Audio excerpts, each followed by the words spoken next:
آج کا موضوع ہے پولیٹیکل انجینئرنگ، اور یہ اصطلاح آج کل استعمال بھی ہو رہی ہے میڈیا میں، تو ضرورت محسوس کی گئی کہ اس پر بات کی جائے۔ علم سیاسیات یا پولیٹیکل سائنس میں پولیٹیکل انجینئرنگ سے کیا مراد ہے،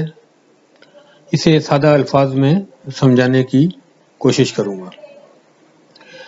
بنیادی طور پہ اس کی جو تعریف ہے وہ ہے معاشرے میں سیاسی اداروں کی ڈیزائننگ کرنا اور مطلوبہ اثر حاصل کرنے کی کوشش کرنا، اور اس میں کامیابی بھی ہو جاتی ہے اور ناکامی کا سامنا بھی کرنا پڑتا ہے۔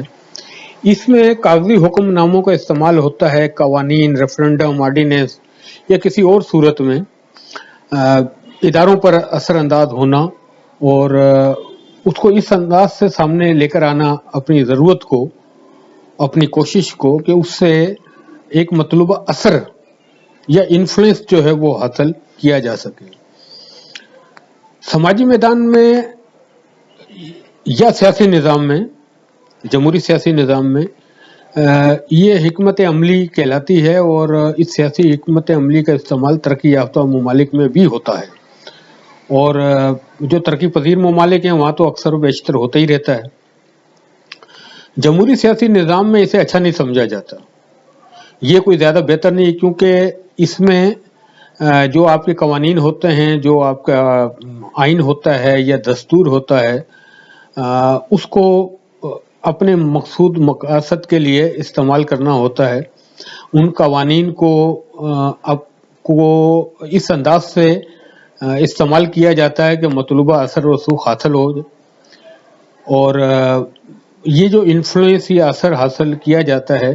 یہ سیاسی طور پہ اپنے آپ کو اسٹیبلش کرنے کے کام میں آتا ہے۔ یہ ادارے بھی کرتے ہیں اور یہ فرد واحد بھی کرتا ہے۔ فرد واحد جو ہوتا ہے وہ ہائیلی کوالیفائڈ پولیٹیکل انجینئر کہلاتا ہے، اور یہ ادارہ جاتی طور پہ بھی ہوتا ہے، سیاسی پارٹیز بھی اس کو کرتی ہیں، انڈیویجول سطح پہ بھی یہ ہوتا ہے۔ یہ کچھ اچھا نظام نہیں سمجھا جاتا، اس سے جمہوری سیاسی نظام کو نقصان پہنچتا ہے، اور ہم بہتر طریقے سے معاشرتی گرو نہیں کر سکتے ہیں، معاشرہ بہتر انداز میں آگے نہیں بڑھ سکتا ہے، اور اسے اس انداز میں استعمال کیا جاتا ہے، ترقی یافتہ ممالک میں بھی کیا جاتا ہے، وہاں اسے اچھا نہیں سمجھا جاتا ہے۔ اب سوال یہ ہے کہ کیا کیا جائے؟ ایسا تو ہوتا ہے، اس طرح سے ہوتا رہے گا، ماضی میں بھی ہوا ہے، اب بھی ہو رہا ہے اور آئندہ بھی ہوگا، اور جو ہائیلی کوالیفائڈ پولیٹیکل انجینئرز ہیں وہ اس ٹیکنالوجی یا اس حکمت عملی، سیاسی حکمت عملی کا استعمال بھی کرتے ہیں۔ تو کیا کیا جائے؟ اس صورت میں جو اس کی حکمت عملی ہے اس کو کاؤنٹر کرنے کی، وہ ہے سوشل انجینئرنگ۔ سوشل انجینئرنگ یہ ہوتی ہے کہ ہم اپنے قوانین کی اصل روح کو پہچانیں، ہم اپنے آئین یا دستور کی اصل روح کو پہچانیں، ان قوانین کی جو روح ہے اس کے مطابق جو سیاسی ڈھانچے کو کھڑا کریں، سیاسی اداروں کو کھڑا کریں، آئینی اداروں کو کھڑا کریں، اور آئینی سیاسی ادارے، پولیٹیکل پارٹیز اور سیاسی سوچ وہ بہتری کی طرف اس وقت گامزن ہو سکتی ہے کہ جب اس کو اس کی اصل روح کے مطابق ہم استعمال کریں۔ جمہوریت میں، جمہوریت سیاسی نظام میں،